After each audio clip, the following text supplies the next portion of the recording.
Hello and welcome to the Sheffield Hallam University Dying Matters Week series. My name is Jess Jenkins and I am the Chaplaincy Engagement Officer here at Sheffield Hallam.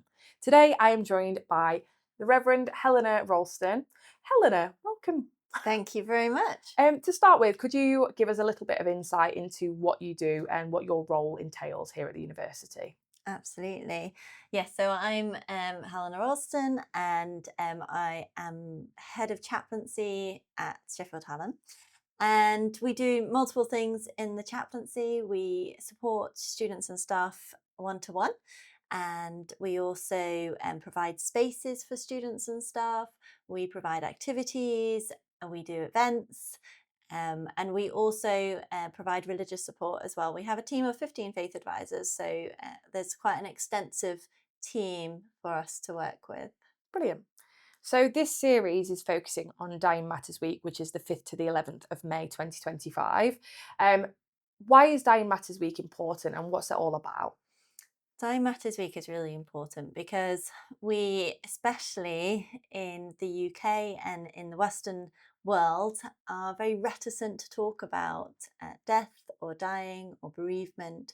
And I've had multiple conversations with students who are going through bereavement, going through grief, who have said they don't want to talk to anybody because they don't want to bring the mood down in a conversation.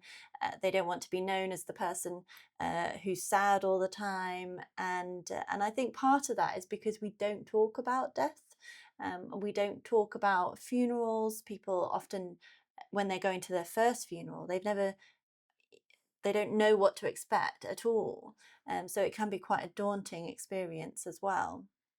And so I think we need to be in a space where we are happy to talk about death when we feel free to do so.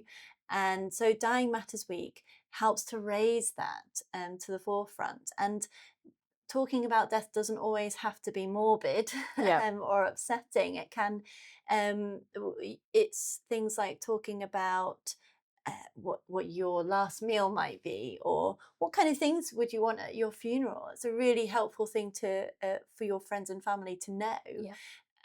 And but also it just helps us to think about death and dying when we're not going through bereavement, and then it helps us when we are going through bereavement because we already have started to have those conversations. Brilliant. Thank you. So, what I want to ask you now is one of the things I think is really brilliant about the chaplaincy team is that the service is available to both staff and students. So, can you tell us a little bit about what support is on offer for a colleague or a student that is recently bereaved? Yeah, absolutely. So we've got our 6 weekly bereavement sessions. They're called Bereavement and Me. They're specifically for students and they are normally run by our humanist advisor, Mike Heap, who has had extensive experience of supporting people who have been bereaved. And that's a lovely session where it's usually quite small numbers can come together, and it's essentially peer-to-peer support facilitated by Mike.